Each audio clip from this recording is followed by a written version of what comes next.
So this is the Rodecaster video, and this is an amazing machine, but I've had a bunch of issues with it, and that's what I want to talk about today in this video. So I recently purchased this machine a couple weeks ago, and I mainly got it because I didn't want to be using the SD card slot from my camera and plug it into my computer. I wanted just to be able to record directly the audio and video straight to my computer just to make the whole editing process a lot easier. Call me lazy, but I just thought that would be really cool. And that's my first issue. So if you connect a hard drive directly to the Rodecaster video, it will record the video and audio just fine. And you connect it to your computer, but you can't transfer the files or the audio to your computer. You have to unplug the SSD, you plug it back into your computer, and that's how you transfer the files. I just think that's kind of dumb because when you unplug it from the Rodecaster video, your computer will actually say you just disconnected your hard drive. I know it's talking to the computer, so how can it not just transfer the files? I think that's something that they need to address in a firmware update. So Rodecaster, if you are listening, please fix that problem. The second issue that I'm having with this is just the audio and video delay.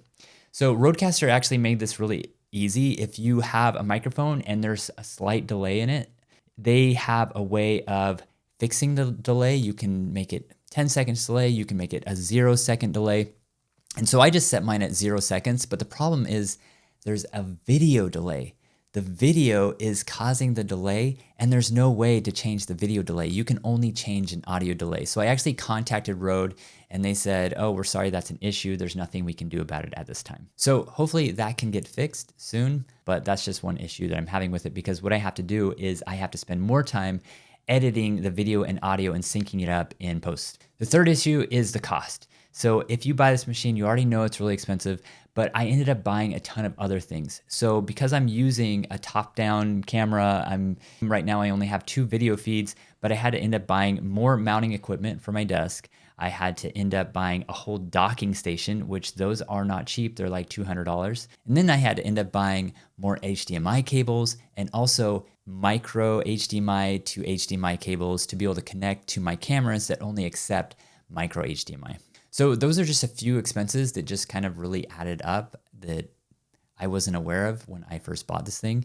And then another thing is I thought I would be able to connect more cameras to this. So right now I can connect my Sony camera right here, and I have an A6700 as my top-down shot. And both these cameras, they look great and they connect great to the Rodecaster video, but I can't connect my GoPro. The only way to connect it is through HDMI, but for some reason it will just turn off all of a sudden. The GoPro doesn't work well as a video camera through HDMI. And then the other issue is I was trying to connect this to my DJI Pocket 3. The DJI, it won't even connect, it won't even see it. And there's a USB-C in the back so you can connect like a live camera, but there's some formatting issues. I read about it on Reddit. I guess there's some format that it doesn't accept. And so it won't work with either the GoPro or the Pocket 3. So the only way I've been able to fix this is directly through HDMI on the GoPro, which doesn't really work. And it's just annoying that I can't connect other cameras. So right now I have it connected to my GoPro. And if you see on here, I'm in some menu in the GoPro and I have to actually click over. So I have to push this button to click once, click twice, and then I had to touch the screen. And then it gives me the video mode. So now I can actually see the video of the GoPro, but sometimes the GoPro will just glitch and turn off or the battery will die. I can't even connect my iPhone to it. I have been able to connect my iPad, but it doesn't show up as the full screen. It's kind of weird because it's like a newer iPad too. So that's just another issue. Okay, now I just want to talk about some minor issues that I had setting this up. So if you're doing a Zoom call, I connected the Rodecaster to my computer and I try to open up the Rodecaster as a source for my Zoom calls so I can be able to just use the Rodecaster video for Zoom. The problem with this is it didn't see anything at all. And I didn't realize until like an hour later that I had to have 2 USB-C cables connected to the Rodecaster video because it only uses one of those USB-Cs in the back to be able to show the Rodecaster video as like a video and audio source. So you need to just make sure you have the right USB-C connection connecting to your computer. If you want to avoid this problem, just connect both USB 1 and 2 to the back of your computer, and that should solve the problem. Another troubleshooting issue that I've had with this is just the audio. So when you're connecting multiple cameras, you have multiple audio sources that are simultaneously going into the Rodecaster video. So the problem that I've had with this is just when I'm recording right now out of this microphone, there ends up being this echo. And when you record the Rodecaster video to the SSD, it creates all these video feeds, but it only creates one audio source.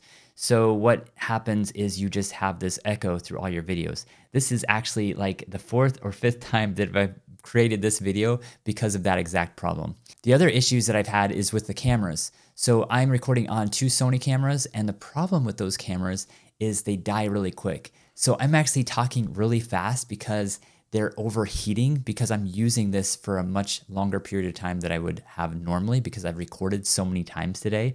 But the problem is if you're doing a podcast or if you're doing a live feed and one of these cameras just dies on you, that's a huge issue. So what you need to do is you need to see if your camera can withstand long periods of time of recording, because if it can't, you're gonna need to get another camera. All right, now the last thing I wanna talk to you about, and this is like the coolest purchase that I bought after buying the Rodecaster video, is I bought the Elgato Prompter so I can look at the screen and actually see myself, so I can have visual feedback as I'm doing videos like this.